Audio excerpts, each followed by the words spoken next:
most merciful, and the one who bestows all mercy, and we ask him to send his timeless, choicest, most abundant peace, blessings, and mercy upon our dear beloved Prophet and leader Muhammad sallallahu alaihi wasallam, and his wives and his family members and his companions and all those who follow their footsteps till the day of judgment, praying that Allah subhanahu wa ta'ala includes us in their legacy. Allahumma ameen. Welcome back to session number 3 of dismantling, deconstructing, understanding Zionism at its core. Alhamdulillah, we had a couple of weeks break due to different circumstances. So jazakumullah khairan for your patience. It's a pleasure to be back here, continuing with the topic of religious Zionism. Religious Zionism and the structure of the Israeli political system. All right, so getting to the modern day iterations of what we spoke about in the past, which was so far, if I remember correctly, that Zionism started completely secular. Is that right, Haroun? Yeah, like when we're talking about Zionism, if we're talking about like the modern movement that started as a secular movement to reestablish like a modern state in the land that was Palestine, then yes, it started as a secular movement. So in terms of it being a secular movement, so that means they didn't have a religious goal in mind, these initial people that we hear about. No, it was a nationalist goal. Like, and remember, nationalism is about making a community out of a set of shared things. Those can be language, which they didn't have a shared one. They had to make one. Those can be religion. That's what they had, although obviously the ways of practicing it were very divergent. Fundamentally, like, it is, nationalism is a secular endeavor. A lot of times it becomes religious later, it becomes sacralized. So in that case, with those people who first established that state, what was like their mindset? That Ben Gurion, all these people, was it a religious mindset or was it a? It was about like making a place for them as a people because they believed that they were a people and that they could knit and forge a people which would assist them in surviving as a people. Basically, they thought that assimilation would not work. They thought that other forms of accommodation would not work. They thought that staying in Europe would not work. And so they chose Zionism. And that was Palestine. By this time, it was Palestine. Fundamentally, it's like it was a secular movement to make a state for Jews as a nation, not as a religion. And we talked about that a lot in the first lecture, what that means. But like the extent to which it was like non-religious or even in some cases anti-religious really can't be overstated. The first time that David Ben Gurion, from what I found, entered a synagogue was in 1949. How old is he by then? Pretty old. Like, you know, remember, this is like over a half century after he first arrived in Palestine.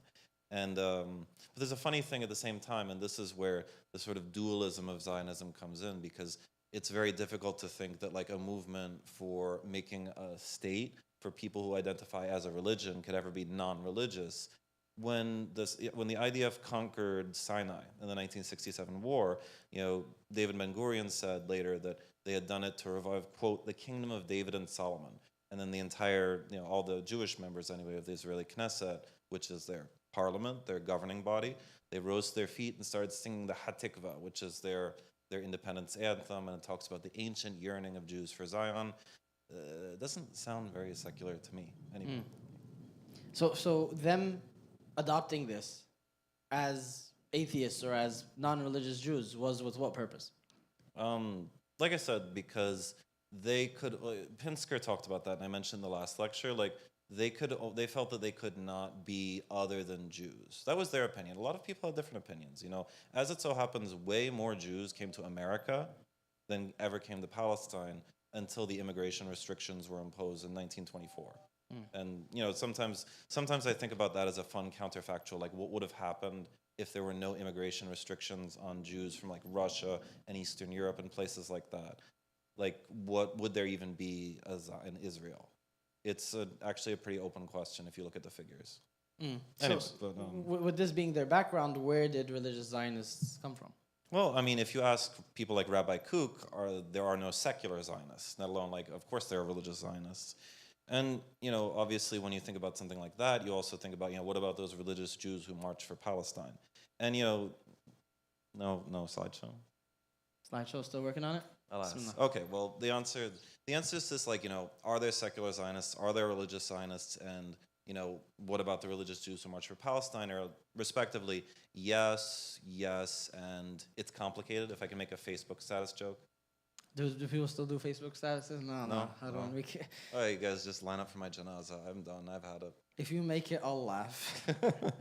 Okay, so the first thing to point out, really, when you're talking about like the relationship between things like Judaism and Zionism, is that there is not a single mainstream Jewish sect that disowns the idea of a Jewish state in Palestine. So Palestine's central to all Jewish sects. Because like Palestine and some parts of like the surrounding countries are considered Eretz Yisrael.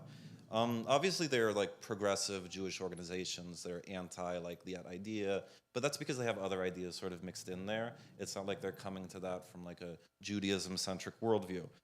There's no recognized form of Jewish orthodoxy, of Jewish conservatism, of Jewish reform. Like none of them disown the idea of like Jewish self-determination in the area that is now Palestine. The question is really about timing.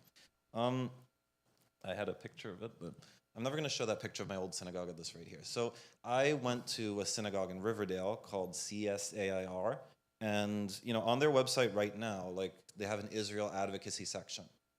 Like for them, that's almost a religious thing, something to have on their website.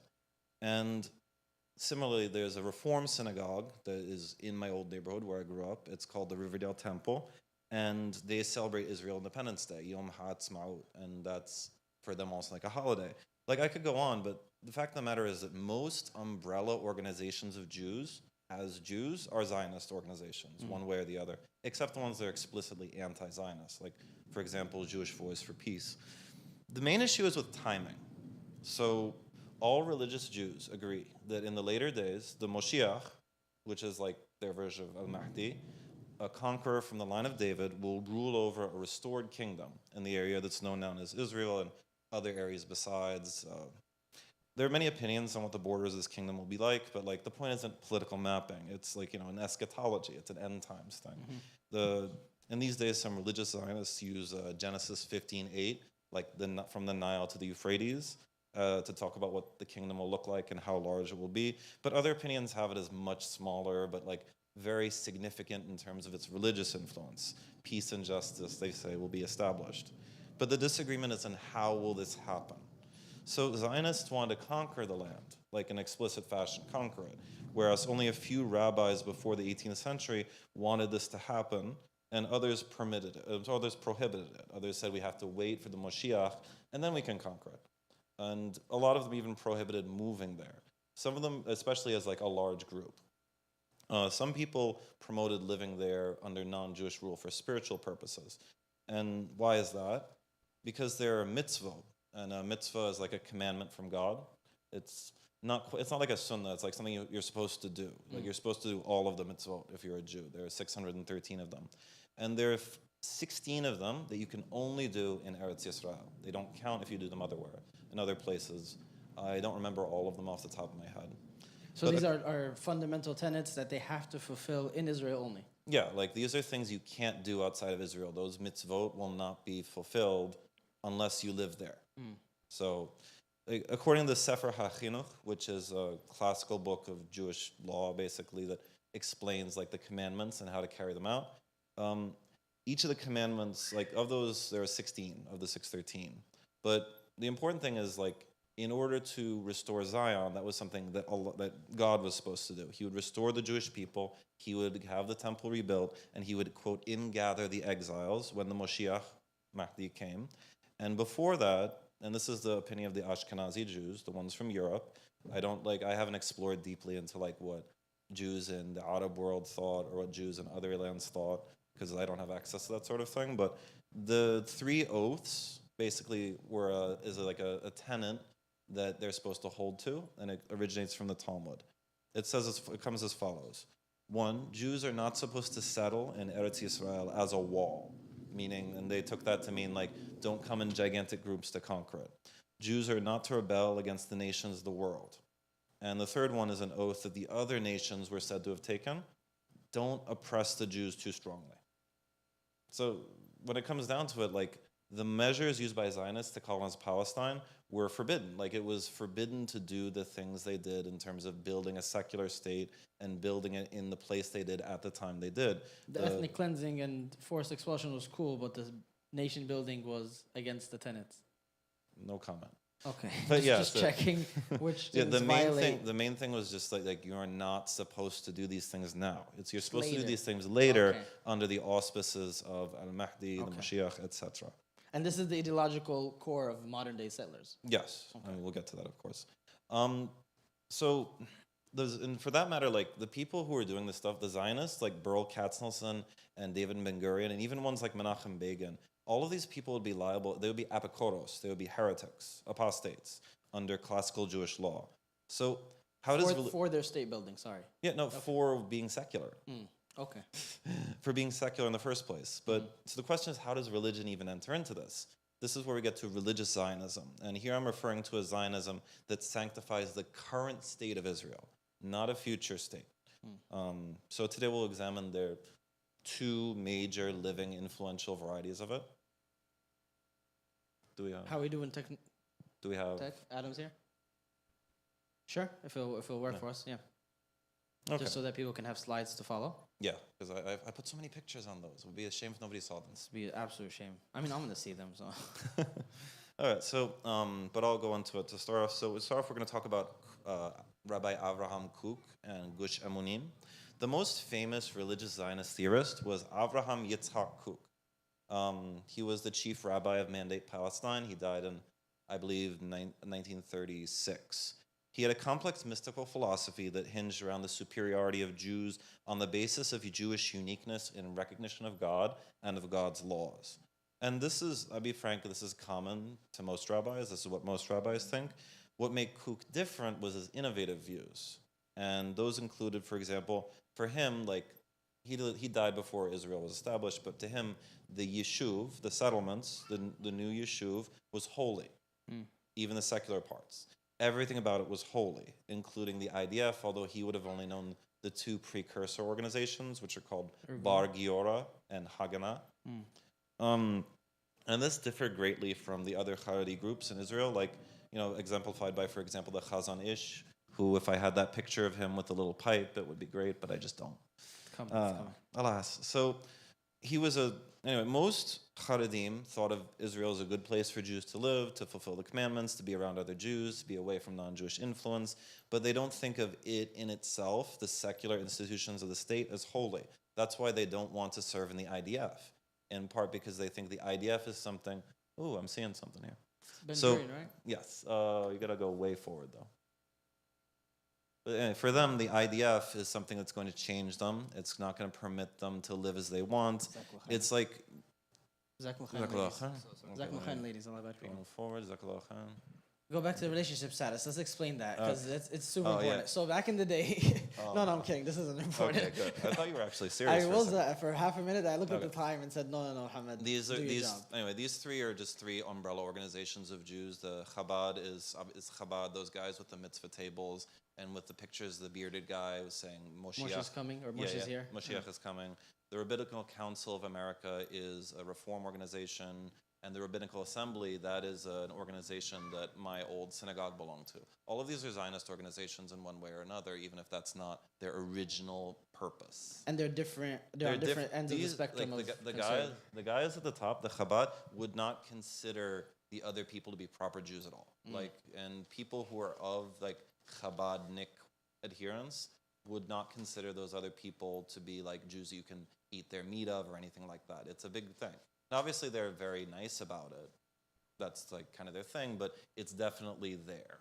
Why do they ally on the issue of Israel? Is it a survival thing? What makes them say, we'll put all this aside, even your heretical nature? My view is that you're a heretic, not a Jew.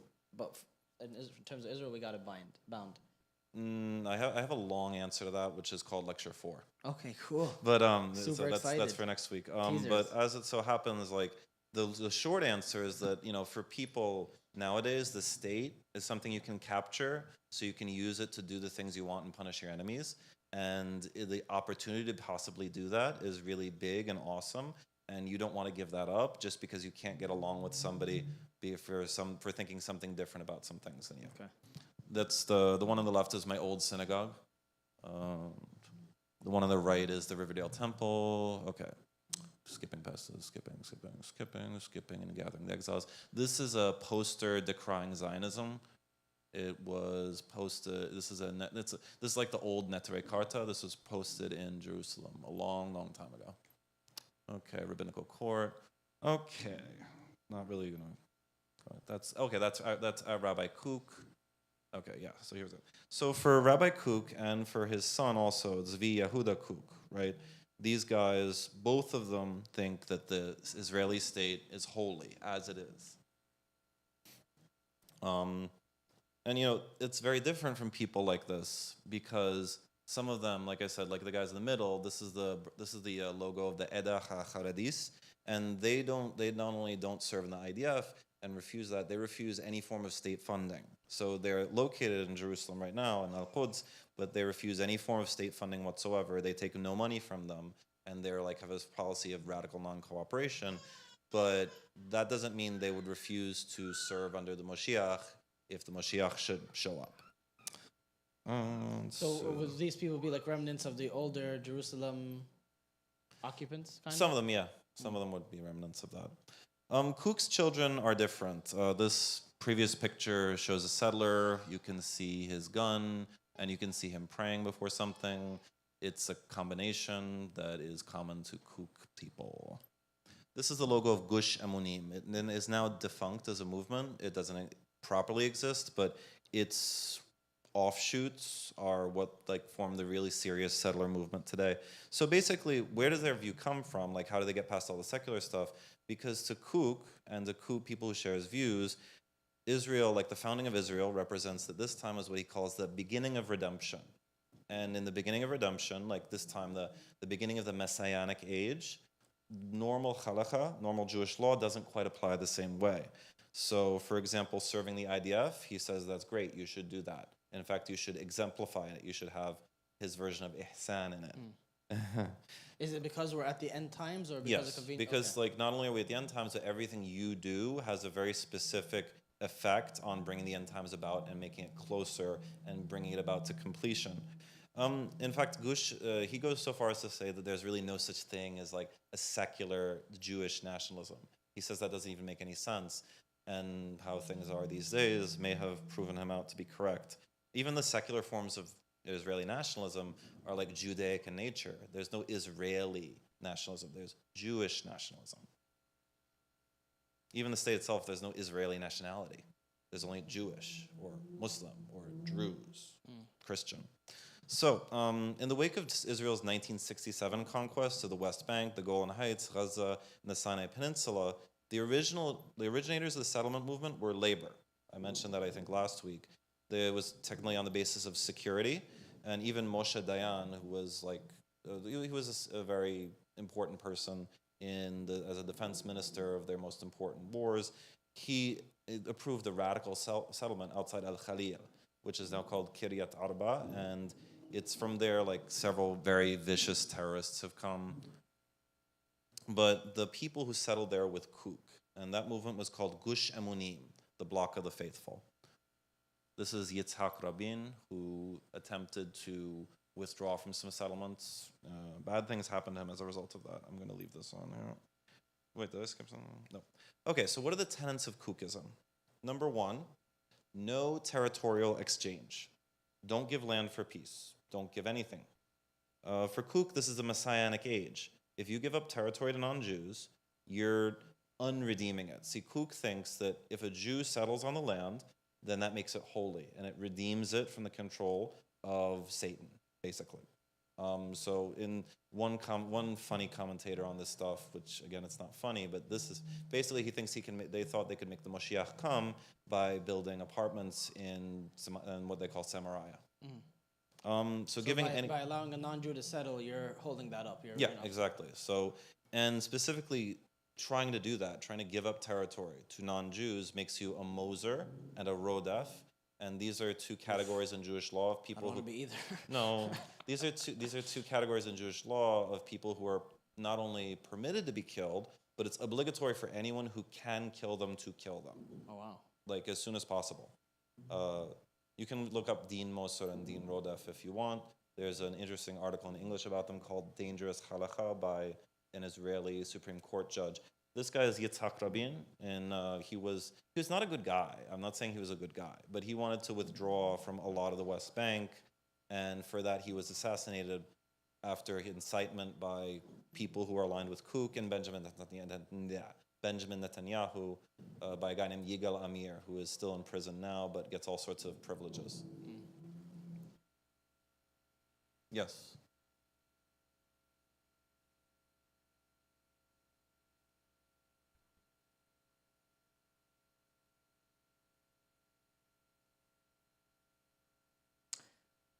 It's not super related, but there are peace treaties that could be approved, but the general Islamic tenet is no, you don't give up land. Land can never be given up once. Dar al-Islam is forever. But these are defaults. Throughout Islamic history, people have, you'll find different applications, but the basic fiqh ruling is no, the land is never exchanged. Dar al-Islam is permanent. Right. Obviously, like if you make some sort of set treaty or something, that doesn't have to be a permanent thing. Anything you do now doesn't have to be a thing forever. This is something that Ben Gurion understood. That's why he was willing to accept like tiny little chunks of land for his Jewish state, because he said, we're going to change that later. That's not going to stay that way. This is temporary. Yeah. So anyway, aside from that, these guys, Bezalel Smotrich and Daniela Weiss, part of the thing that is Kookism is maximal territorial ambition. I'm sure you guys have seen these people on YouTube clips at least once or twice. I don't want to file the masjid too long, so sorry about that. Switch this. I will. But basically, they believe is sacred to us. So even worse. Yeah, go ahead. Give me a second. So we'll stay on Yitzhak. Devotees of Kookism, like these two people, like believe in conquering areas like Jordan, all of it, Lebanon, all of it, Syria below Damascus, other parts, most of Saudi Arabia. Daniela Weiss even said parts of Iran, which I've never heard anywhere else. So that was just in a video clip. She was probably just speaking off the cuff. Like, let's push it. Chunks of Iraq, chunks of Turkey. Greater Israel. Yeah, really great. Like, I don't know where that would be like a really, really, really big territory for not that many people. But they think in part that even if offensive war is needed, they can guide the state into doing that somehow. Additionally, Kook altered Jewish theology on the Messiah, the Mashiach, by arguing for a collective Messiah that would come first, and another mystical Messiah who will conquer the world with miracles. I think I've heard of that. Gee, have you heard that one before? I've heard that one before. I'm not gonna belabor on his head and not kafir. I don't know. It's just something I found on the internet. Okay, I'm just saying. Okay. Why do you have stitches? I don't know, to make him look cool, I guess. So, who is this collective Messiah? His followers were. For Kook, his followers, if you're joining him and following him, you're actually part of like this collective Messiah. And the secular Zionists, about whom we spoke earlier, are the Messiah's donkey, who you will ride upon in the sense of like making them do what you want to bring about the conditions you want to bring the Moshiach back. So that's why they tolerate secular Jews. In part. You have a role to play. Exactly. You have a role to play. You are my donkey. That is your role. I'm going to ride on you and I'm going to make you do stuff. I'm going to guide you through kicks sometimes and carrots other times to do the things I want to bring about the state of affairs and the conditions that I want to bring back the Moshiach. Okay. So the secular Zionists set the foundation of the state, but then the religious Zionists will use that to make a giant Eretz Yisrael halachic state with non-Jews in a subordinate position. And one thing that makes Kookists really dangerous, like Gush Emanim types, people who follow Avraham Kook and his son Zvi Yehuda, they don't separate themselves. They're not like the Haredi Jews with their, the big ones with the big hats who sit home and study Torah all the time. They don't do that. They don't separate themselves. They integrate. They work hard, and they distinguish themselves in a lot of areas. So, for example, this guy is a professor of AI. His name is Professor Azariah. He's in Ariel University, which is in the West Bank. But he's also a devotee of Avraham Yitzhak Kook. And in fact, he is the guy who started this movement, which is called Uri Tzafon, Awaken North, and calls for settling southern Lebanon up to the Litani.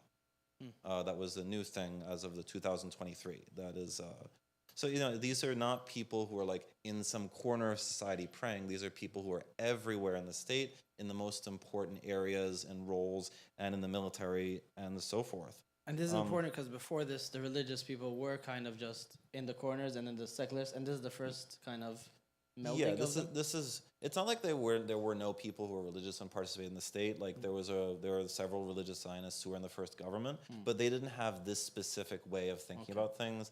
They weren't like Yehuda Leib Maimon, if I remember right, was the first like minister of religions, and he was like a religious Zionist because there was religious Zionism. It's just like the kind of religious Zionism that existed before, which in certain respects was like not as unrelenting and not as vicious.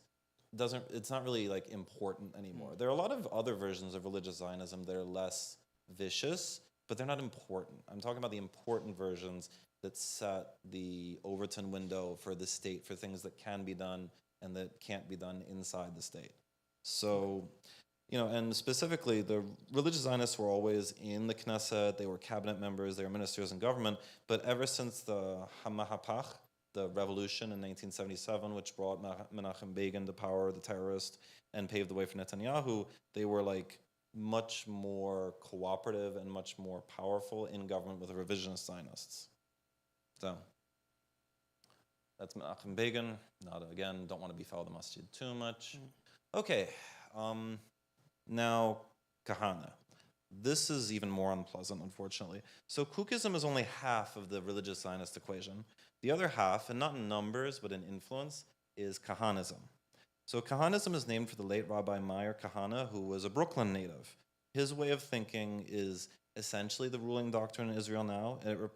The way I think about it is it represents an intensification and a sanctification of revisionist-style Zionism. Did you just say a Brooklyn native, and is the thought behind the ruling doctrine of Israel a Brooklyn native? Yeah. How's that match? Well, hey, I'm settling here. How did half of the people from are currently in the West Bank get there? They got there from Brooklyn. The people, one of the most common accents in the West Bank is a Brooklyn English accent. How did that happen? I mean, he just followed a path that other people had. So they're all from Brooklyn? A lot of them. I mean, not all of them, obviously. Let's see. Fascinating. Where was I? What on earth is going on here? My apologies. I just seem to have mixed this up a bit. Give me a second. Talking about Kahan. Okay, so yeah, it's very funny actually that like nowadays a lot of the inspiration behind like Likud owes itself to someone who was born in Brooklyn. That says more about being Israeli than they might like. But ultimately, who was Meir Kahane? He was a rabbi from Brooklyn, and while he was in the USA, he was an activist for two things. And these two logos are the yellow one is the one of his legal political party until it was banned, and the other one is the logo of his like underground organization. And when was this? That's him? That's him, yeah. When was this? This was when it was a band, or when did like? No, when did he come into? 1971. That's when he emigrated there. But when he was in the USA, before that, he was an activist for two things: the freedom of Jews in the Soviet Union to go to Israel, and as an anti-socialist activist, he formed the terrorist organization JDL, the Jewish Defense League. It's still around, by the way. You probably see posters in some neighborhoods. It worked with the FBI against organizations like the Black Panthers, and it was probably the people who bombed Alex Ouda. Who's that? Alex Ouda was the founder of the Anti-Arab Discrimination Committee. It was like it's thought of as like, oh, this is going to be like the ADL, but for Arabs. But so they bombed him.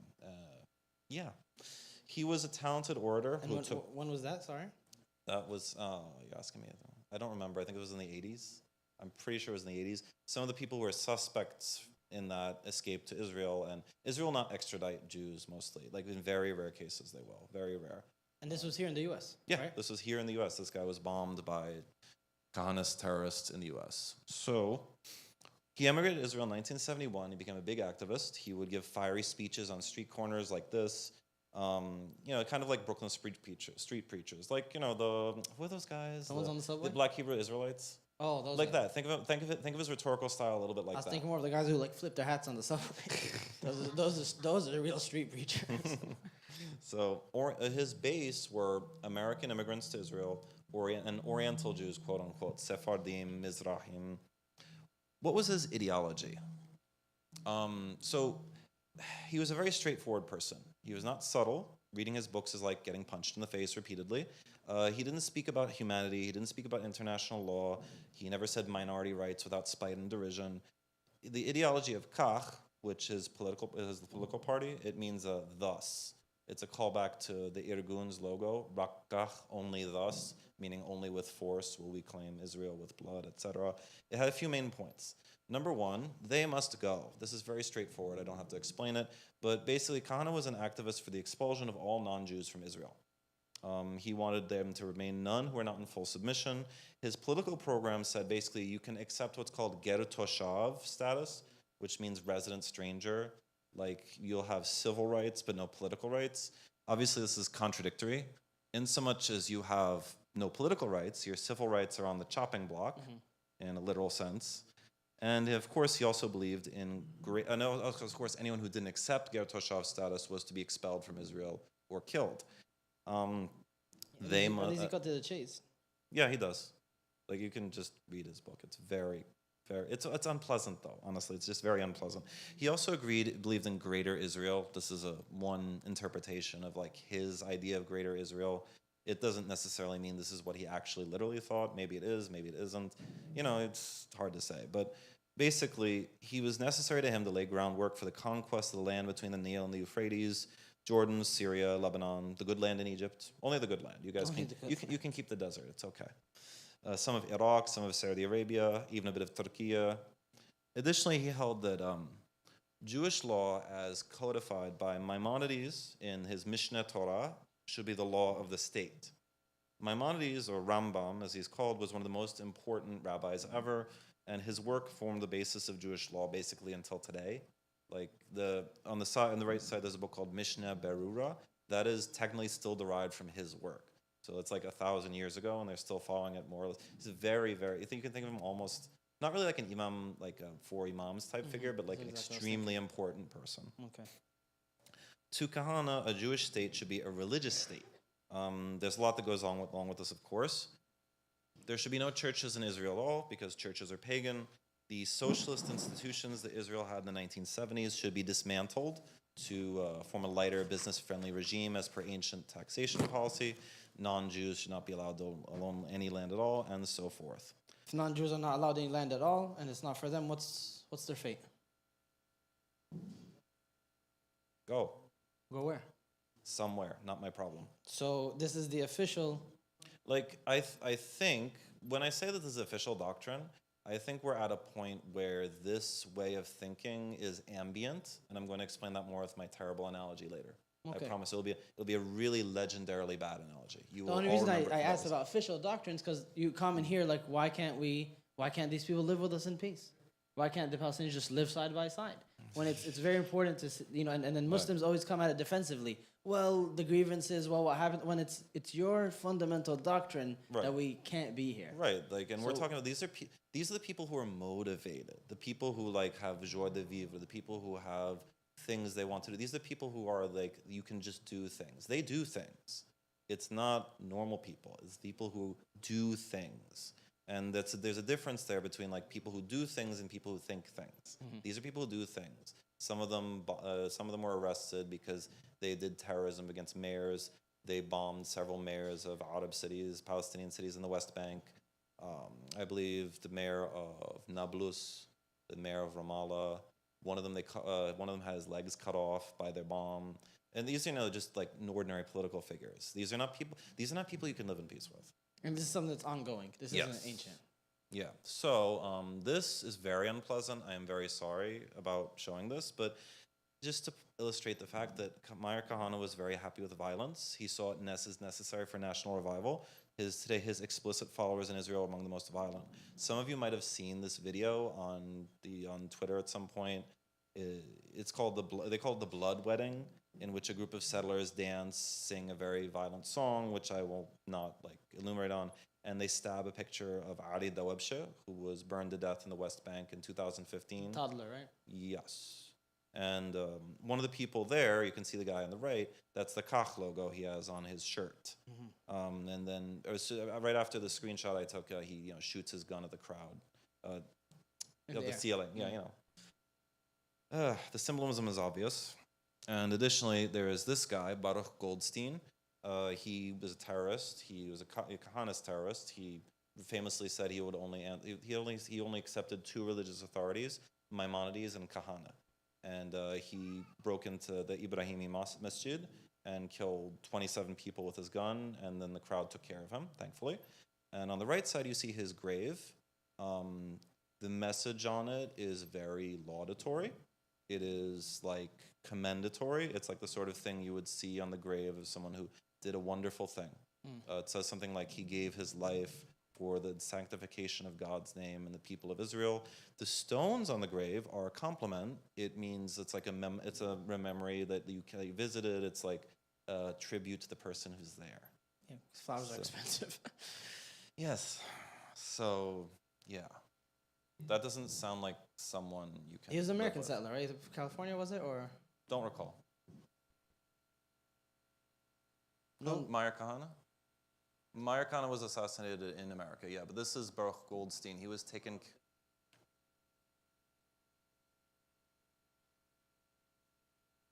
Yeah, that was... but this is a... Yes, many years ago. Oh, you were there? Wow.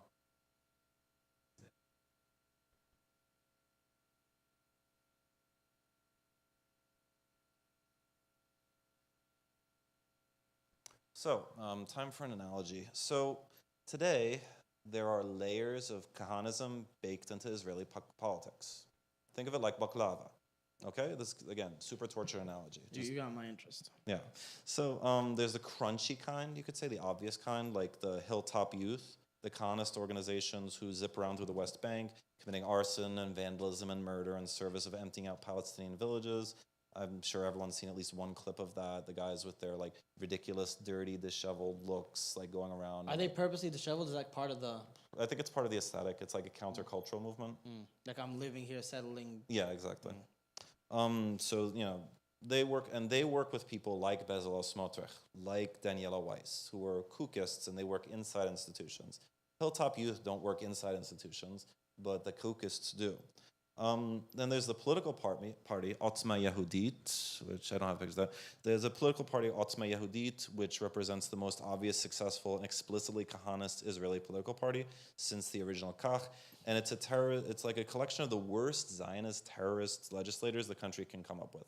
Like, I don't want to go over some of the things people like that are in this thing say, but if you ever just go and like go on Wikipedia and go and look at like the people who are in Otzma Yehudit, and then just like go to anything, any quotations, it's gonna have something horrible. Like it's things I don't want to repeat because it's just horrible. In terms of like the violence, the blasphemy. In terms of violence, in terms of blasphemy, in terms of like sanctifying, like for example, you remember those protests about because of the prison video? Yeah, they have the right. They should be able to rape the president. Yeah, exactly. Those people who were shouting in the video were about how like everything they do to anyone in those prisons is legitimate. Those are people from Otzma Yehudit. Okay. So I think that basically they are. And then there's in terms of like just in terms of like the representative of the population, like how much of them what is this representative of the Israeli population?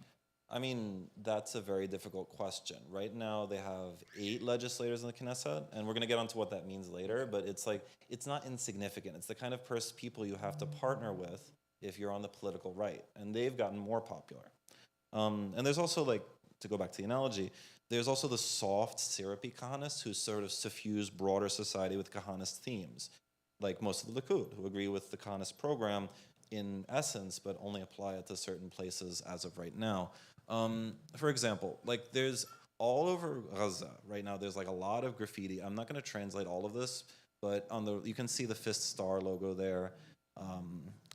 Right here, that one over there says Halikud Mat Kahana Chai, meaning the Likud, Netanyahu's political party, is dead, but Kahana lives. And I'm not translating that. And this one also says Kahana Tzaddik, meaning Kahana was right. This is something like a lot of secular Israelis now will chant things like this at games, especially football fans, like Israeli football fans, Israeli ultras will chant things like Kahanat Tzaddik and things like that. It's there's a mainstreaming there. Kahanism is simpler than Kukism. That's why it's more mainstream. It comes with fewer ideological commitments. But honestly, like part of the reason Kahanism, I think, is widespread is because Zionism knows its own. Really, Kahanism, its commitment to ethnic cleansing, is as true to Zionism as anything ever was.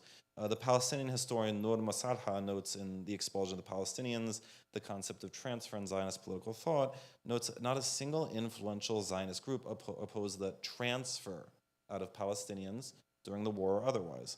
And this, of course, intensifies and becomes coarser as the power of Israel relative to its foes increases. So in that way, Kahanism is not really a departure from Zionist fundamentals at all. It's a return. Okay. I just have to say, now that we're switching over, like, why did you have to ruin baklava for everybody? Like, you couldn't show. So many things have layers. Like, why do you do that? Well, because baklava has layers, but the layers are different. That's why. So, I mean, why? With Zionists at all things? Come on, Haroun. I apologize to anyone who can't eat baklava anymore. I'll try. Okay, so let's talk about that a little bit. So, because, there's a lot of different Zionisms we've talked about, right? We talked about the secular ones, we talked about the religious ones. But the good question now is, like, how do these groups who are small relative to society, like broader society, like I said, they have 8 guys in the Israeli parliament, how do these people get so much influence? This is where we get to a quick overview of the Israeli political system.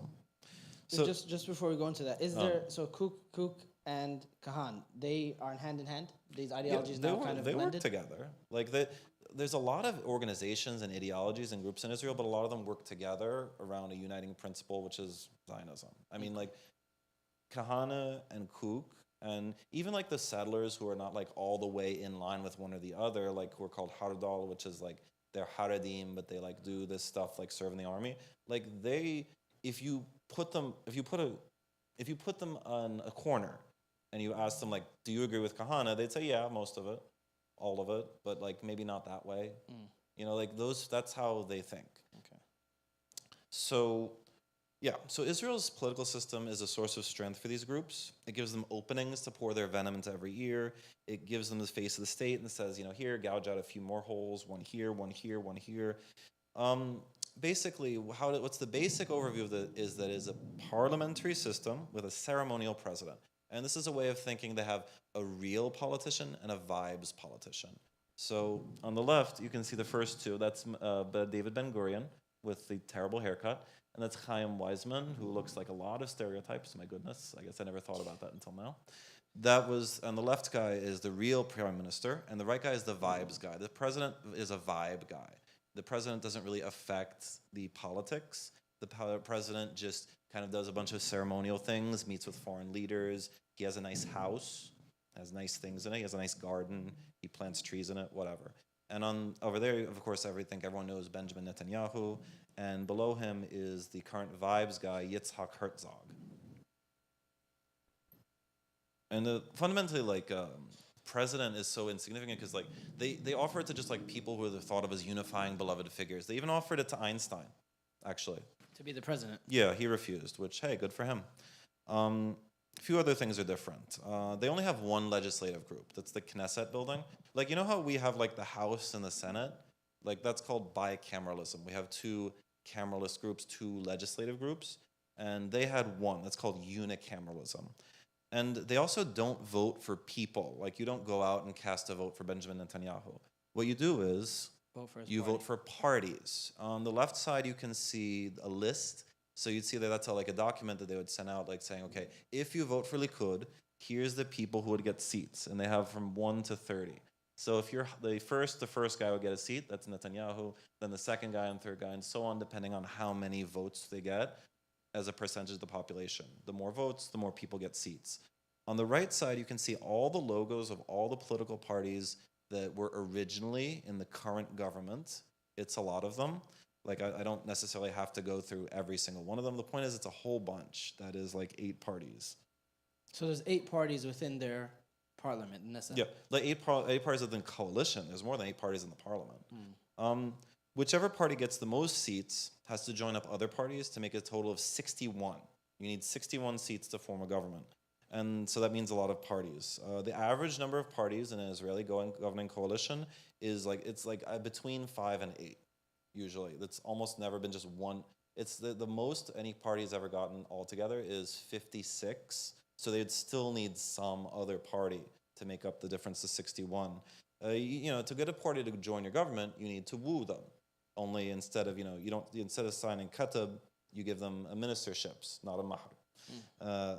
For the last 48 years, since Likud first won, 65% of the time, religious Zionists and revisionist Zionist types have been in control of education.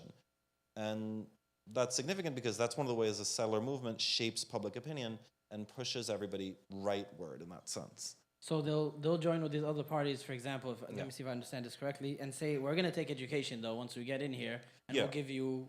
Well, yeah, they might be like, okay, Likud, so say Likud forms a party, which is what happened. Likud's like, I want to form a government. I will give Otzma Yehudit, I'm going to give you Minister of Interior Security, so you can build up a giant coalition of fascist extra legal police and give out tons of guns. I'll give Shas, which is a religious party, I'll give you guys a whole bunch of money, and maybe Minister of Housing, you can build more houses for your guys who have 6 kids each. That's Hatzionit Hadatit, that's the religious Zionism party, that's Bezalel Smotrich. I'm going to build a lot of settlements. You're not even going to count the number of settlements I'll build, and so on and so forth. That's how you do it. You get maybe, I'll even make you governor of the West Bank. And each of these groups have that one track that's their main concern. So they have a main concern, and they might have subsidiary concerns. Obviously, there's always going to be spats over who gets what ministry, but in the end, people fall in line, and someone gets something. That's the logo of the Ministry of Education. Daniela Weiss. So, as I said before, Daniela Weiss, arch settler demon, says it flat out in her interviews. The reason that the settler movement is successful because it has connections in government. And the connection is only possible because there's about 32% of Israeli Jewish society that's straight, full-throated behind the settlers.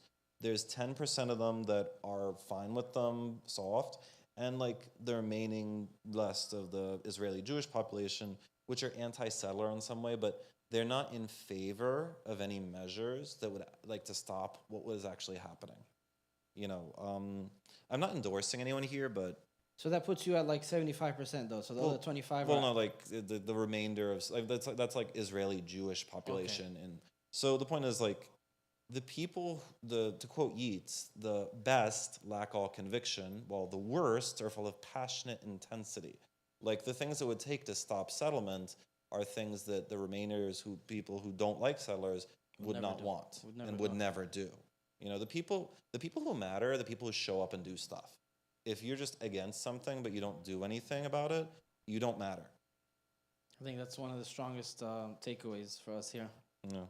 So let's continue. To get seats in the Knesset, to get a few seats, all you need is 3.25% of the vote in total. That's it's called the electoral threshold. It's only about 177,000 votes. That's not that much. To put it into perspective, this is my congressional district, and that's about as many votes as were cast in my old congressional district. If you get that many votes, then you get seats in government and you get a chance. The net effect of this is that Zionist elections are participatory. Between 75 and 80% of Israeli Jews participate in the elections, they vote. And that puts them really high up in the OECD countries, the developed countries. Their government largely represents their politically active and organizationally successful people. It doesn't necessarily represent, in that direct sense, the majority of the people, but it represents the people who care and the people who work. So their system is designed to be responsive and encourage turnout. That there's this old McDonald's commercial, I'm dating myself again. Hey, it could happen. It's about a school where it has chocolate milk instead of coming out of the water fountains. They'd have a lot of ridiculous commercials. Yes. And okay. it'd always end with, hey, it could happen. Yes. Well, they had a bunch of them. And that's the thing. In Israel, you could say that about getting into government. There have been over 200 parties and electoral alliances since 1948. That is a lot of parties. The effect of this system is there's a lot of churn, there's a lot of parties, and there's a lot of direct participation. Their system is wired for direct participation in the system. Is there a big discrepancy? 200 parties is a lot. Are they radically different, or are they actually just... Well, I'm getting to that. Okay, sorry. So, why is this important? There's a few things. First off, Israeli Jews feel like they have a stake in their country, in part because this participation is easy. This contrasts to people locked into authoritarian governments who have to be drugged or bribed into compliance one way or the other. And I think this has a concrete effect on what people are willing to do. And as Israelis find their government to be highly responsive to their needs and reflective of the electorate vis-a-vis what they would call security, which to them means killing people. The only outlier party with regards to the two-state solution is this one, Hamad Demokratin, and like I mentioned this last time, the head of this party suggested emptying out the entirety of South Lebanon as a security precaution during the skirmishes before the Lebanon War in 2024. Of these 200, literally, and this is a real number, only 9 can be characterized as anti-Zionists. And you're saying this is one of them? No, this is not an anti-Zionist. This is a very Zionist party. Of the 200 parties, 9 can be characterized as anti-Zionist in some fashion. 9. How would they be anti-Zionist when their very existence? Well, because they, for example, want to abolish the state. That's like they either want to abolish the state or change its nature so radically it would not be the same anymore. Okay. So, like for example, there are other parties like Balad. Balad is anti-Zionist. Ta'al used to be anti-Zionist. It arguably isn't now. Khadash is anti-Zionist in that sense. But you said like the Hamad Demokratin is an outlier in what sense? It's an outlier in that it's for the two-state solution. Nobody else is. There's no. This is a new statistic I learned about recently. There's no demographic of Israeli Jews that is pro two-state solution except older Ashkenazis who are secular, like 50 and up. That's it. Everyone else is anti any solution. Like, not being pro two-state solution is a bellwether for your ideas about other things. Not necessarily endorsing it. I'm just saying. So the closest party to an anti-Zionist party that was ever in a governing coalition is this one, Al-Qa'imat Al-Arabiya Al-Muwahida, the United Arab List, or known as Ra'am. And they're only kind of theoretically anti-Zionist. They kind of put aside their commitments on this issue to be admitted to a coalition in 2021. The unifying principle of these parties is Zionism. That's why there's able to have so much churn. That's why they're able to have so many different parties, because there's an underlying core of agreement. It's the skull beneath the skin, and it's the muscles too. And that Zionism, as we've said, means Jewish supremacy in their borders, and increasingly it means eliminationism. Israeli Jews argue and fight about a lot of things, but all the parties except the communist parties and the parties comprised of what I would call 1948 Palestinians get behind all the other parties get behind every single Gaza raid, every single Gaza genocidal act, every single one from Operation Cast Lead until now, and all the earlier ones as well. And that's from peace and love merits to frothing mad Otzma Yehudit. So they're unified on this front. Yes. There's no such thing as a different point of view here. When it comes to that, yes. And earlier dissents were mostly around effectiveness of tactics. There was a lot of dissent in 1982. A lot of it was around effectiveness of tactics. What's the effect of being failing in this way, etc. Don't kill them like that. Yeah, don't do it like that. You should do it some other way. The point of all this is that the Israeli political system fuels this exact radicalization process, almost like a hothouse, like a greenhouse effect. It's resulted in successive governments going further and further off the cliff until now. This is like the grand Kahanist Kukist moment. The ship of state is captained, it's crewed, and it's outfitted with lunatic ideologues. This is the moment of supreme danger for the entire region, as anyone with 2 eyes and a brain has been able to determine. And there's no internal checks on power. There's no answers within. There's no internal actors opposing anything to the degree that it would actually change things. The lessons of 1973 and 2006, which are the deterrent for this people, is military peril. That's yet relevant.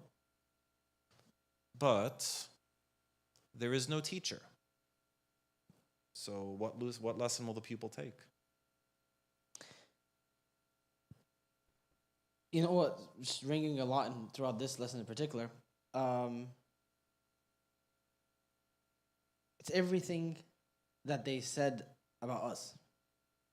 Like every single thing that they say about the Muslims in Palestine, This is exactly it. They cannot live with us. It's part of their fundamental ideology that we cannot be here, or that they want. This is exactly. It's just word for word, actually, what they believe.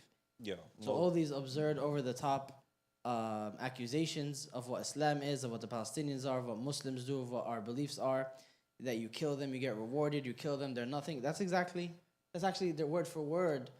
Their not just origins, their current ideology of what they fully believe in with every fiber of their being. Accuse the enemy of that which you are guilty. Yeah. Questions, comments, thoughts. The last part is that, does that mean like this current government, this current state of Israeli society and government, this is kind of like it's avalanche, it's snowballed into the worst? Yes, I think looking back at every other one, this is the worst one. Does that mean that the other ones were good? Of course not. Does that mean that this is more dangerous? Yes. There are certain guardrails that have just been kind of removed. And, a lot of times people say, well, hey, look, now, now their true nature is exposed to the world. And that can have beneficial effects. But, if a person who is stabbing you is exposed to stabbing you, he does not stop stabbing you. He is still stabbing you. Perhaps he'll even get a bigger machete out. This government is worse. I could go, for example, this is kind of off topic, but like if you look earlier in say the 2000s, like say the late 2000s, there was actually a successful sort of semi-reclamation project of a lot of lands in the West Bank, whereby they were cultivated, because Israeli law states that land that is cultivated, like land that's not cultivated, can be taken by the state. So the Palestinian Authority said, okay, so you know what, let's go cultivate a whole bunch of land. Like, let's fund people to go cultivate a whole bunch of land. As it so happens, they've changed that law, and now you can't do that anymore. So things were going in a certain way. They were trying to use that law against them, and then it's like, no, but you can't use the law against me because I am the law. This is rule by law, not rule of law. You are ruled by a law. I'm not ruled by that law, but you are. Additionally, I mean, I think this time in Gaza is worse than any other time. Everyone knows that. Like, that part of it is the people who are in power. I'm not saying that Demokratin are good people. I am saying that right now, things in Gaza would be in a better condition if Yair Golan was prime minister. Does that mean I like Yair Golan? Does that mean I want to invite him to coffee? Does that mean I want to give him a piece of baklava? No. But it would not be this bad. Please, if anybody has any questions, comments, feel free to. Go ahead, Connie, please. Oh, that was that we came up with that in the office. Don't ask when we came. Don't ask what's organic, what's not. Some of it is, some of it isn't. Don't just pretend it all is. It's why would you want to peel back the curtain? Just let us do our thing. Yeah. He was considering not putting it in. I was like, no, put it in. It's just yeah. It's perfect mix. Maybe sometimes it helps to laugh about things that are terrible. I don't know. And you said I was here for comedic relief. You don't even need me. Yeah, Ruqayya. Excellent.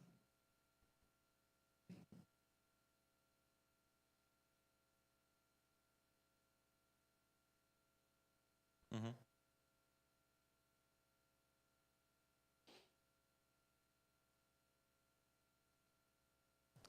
I think the Israeli security state is basically, so there's a few things. The current state of like the 48 Palestinians is such that like if you post something on Facebook, you'll get arrested. There's like literally if you there was a teacher who was removed from her job and arrested because she posted something that appeared to be in some ways sympathetic to people who are starving in Gaza. And they're basically so incredibly monitored and surveilled by the Israeli Internal Security Service that they're like, if they breathe wrong, they're gonna have their door crashed down or they'll get shot. Like, it's not a good climate for them. And additionally, there's been a sort of systematic withdrawal of law enforcement from their areas and towns in the Galilee and other areas. So right now, like there's like not a lot of policing, and like their cities in many ways are all kind of like ruled by crime clans and mafia sort of organizations. There's all been a ton of murders as a result of that. So the current climate, I mean, like it's not great for them at all, and because they're such a small percentage of the population, even though they're concentrated in an area and they don't have like state investment and they don't participate in elections and they don't do national service, they don't have a lot of like power as a group. The whole purpose, the whole project of how they've been policed is to make sure they don't have group power. They might have individual success, but not group power or group ability to do things. So in so much as like any of them were to do some sort of like, big revolt or protest, then Ben Gvir would send in, Itamar Ben Gvir, who's the head of Otzma Yehudit, would send in his irregular militia and then the IDF and then cities inside the current place would look like Gaza. It would not take very long. It's not something I expect. Like when you're that heavily surveilled and policed, it's very difficult to do anything. It's basically a prison. Yeah, in its own way. Obviously, as I said, as an individual, you can have a lot of success as a 48 Palestinian. You can be a doctor. You can own a store. It's just as a group, you can't have any form of like collective rights. Collective rights are for Israeli Jews. They are not for you. But you can, if you work really hard, maybe we'll let you treat our wounds or something. Does that answer your question?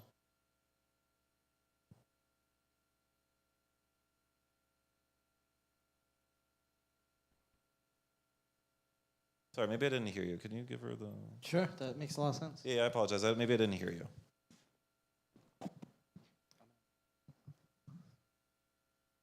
As you like.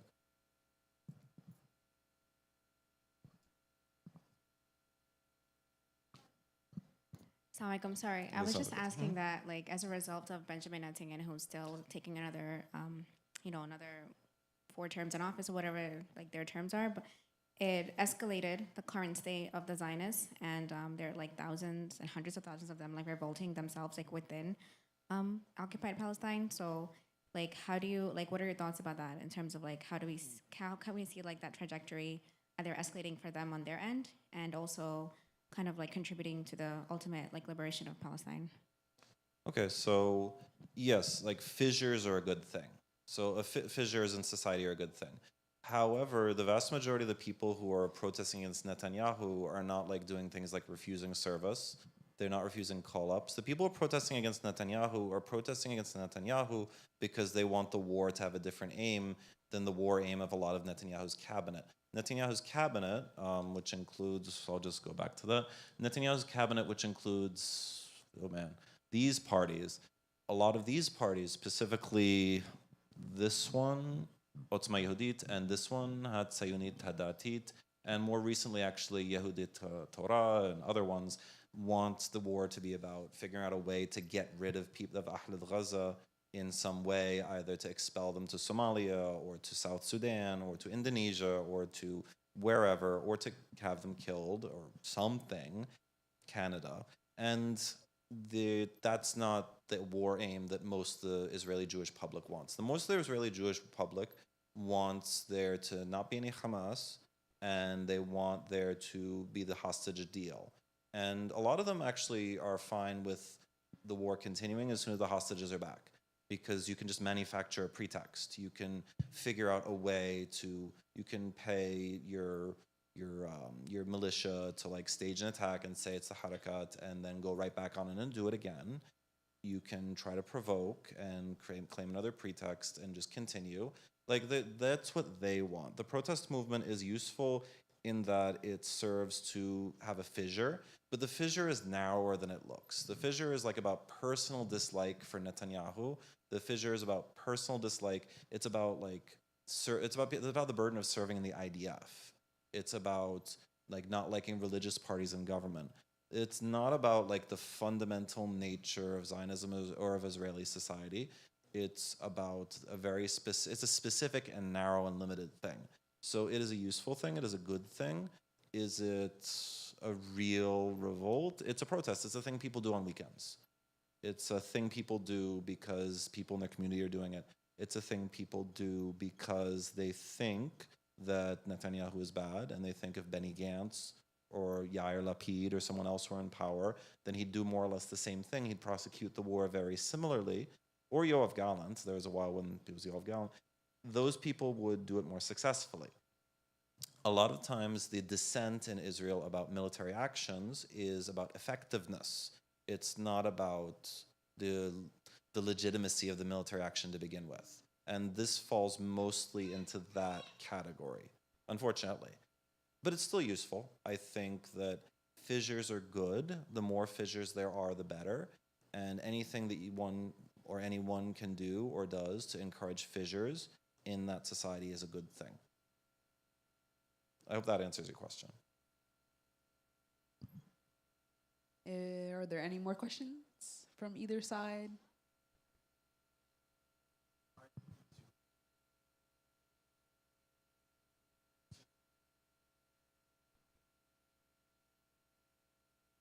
So remember, these guys, you mean, right? Like, I'm going back. Man, there's a lot of unpleasant stuff here. I'm sorry. So this guy is this is a mainstream person. Like, this is not like some sort of like extremist sect. The whole point of kookism, like the kook ideology, is that you make yourself part of society to elevate it towards your aim. So you do the prestigious thing, you go to Bar Ilan University, you major in computer science, you write an app that the IDF uses to surveil people's whispers in toilets. Like, you do the thing. Like, so these people are like mainstream in most of Israeli society. They're not mainstream in, like, you know, Tel Aviv cafes and matcha society, but that society increasingly doesn't matter. So these people are mainstream. These people are part of the general electorate, and these people are integrated in a way that you would wish they weren't, because if they weren't, they'd be less of a problem. Like, the more apart and alien you are, the less of a problem you are. But the more integrated you are, more of a problem for us and for people for Palestinians and for the region in general, and for increasingly for Muslims everywhere.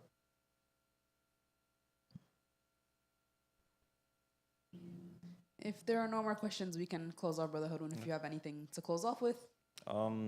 See, this is where I wish Sheikh Badawy was here, because he's very good at closing off with sort of hopeful things, and I'm not particularly good at that, just because, again, like, you know, bi'idhnillah, we ask Allah for afiyah and for assistance in this, and I think that if there's anything that these people prove, like people like this, it's that you get what you strive for.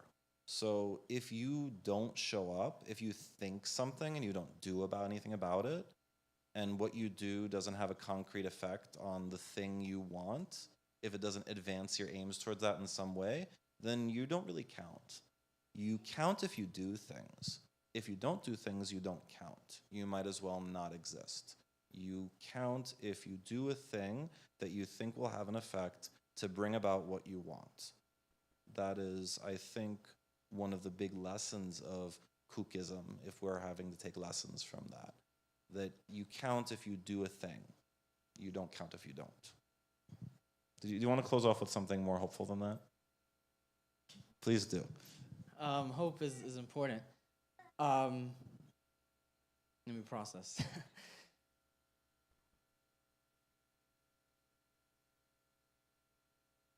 You always count with Allah subhanahu wa ta'ala. That's one thing to keep in mind. But with that being said, it's a given, especially at this point, 2 years in, everybody's upset. Everybody's against it. Everybody wants change. In the Muslim Ummah, at least, I think, like, you don't need to survey the community. Every single person is so distraught. There's no single Muslim who's just like, Palestine, come on. At this point, everybody's just like, this is insane. So the idea of, waking people up or getting them to they care. It's about, this is the one missing piece, and that's what it's all about. The doers are always so few, right? There are always so few people who are saying, like, I'm so I'm so moved by this that I can't function, right? Salahuddin Ayyubi, Nuruddin Zengi both famously said, for Nuruddin Zengi, how can I smile while Dimyat is under siege? It was Dimyat at his time. And for Salahuddin Ayyubi, he said about Al-Quds, like, I cannot function. I'm compelled to do. It's not enough to feel it. But everybody felt it. Crusaders besieged Dimyat in Egypt, everybody's upset about it. The whole ummah. But Nuruddin Zengi said, I can't smile. I can't drink cold water. I'm unable to function while this happens until I resolve it. And he did, right? And Salahuddin Ayyubi similar with Al-Quds and so many others. So it's really just reiterating that same point. You'll never lose credit with Allah subhanahu wa ta'ala. Your emotions matter. But at the same time, is high time to realize that we're way past an emotional support system. In fact, can I interject with something? As long as it's hopeful. It's not. I'm sorry. Okay, it's fine. But it's very important. That's why I'm here. I think all of us. There are two things that I think everyone needs to take away from this, and this will be mildly controversial, but I will say it anyway. Thing number one: we were defeated. We were and are defeated. This is defeat. This is what defeat looks like. Defeat means that you don't have the conditions you want in the world as it is. We were defeated. The second thing, this cannot stand. It must not stand. We were defeated. This cannot stand. It must fall someday. But do I know how? No, I do not know. But I know these two things. I know these to be true with all of my heart. And I wish it was not so, but it is. We were defeated. This state of affairs cannot stand. Not that it will not, because it may stand for years. It may be the hundreds of years from now it still will. But it must go. It must go. And we must do something about it. Not stupidly, but somehow. Please take that away. Next week, we're going to be talking about the Israel lobby. Sorry. No, it's hope. I think it's balance between hopeful and not. Like I didn't feel the need to caveat with anything. So it's hopeful enough. Jazakallah khairan. And hopefully this is step one of us doing something. Knowing where, what, why, how, when. So we can know the next step. So we pray that this is step one of us and our ummah doing something. And it's, or not step one, but one of many preliminary steps, inshallah. So Jazakallah khairan for taking time out. Jazakallah khairan everyone for taking the time out. And looking forward to seeing you, inshallah, next week with the Israel lobby. Yeah, Israel lobby. جزاكم الله خير everyone. سبحانك اللهم وبحمدك أشهد أن لا إله إلا أنت أستغفرك وأتوب إليك. صلى الله وبارك على سيدنا محمد وعلى آله وصحبه وسلم. السلام عليكم ورحمة الله وبركاته.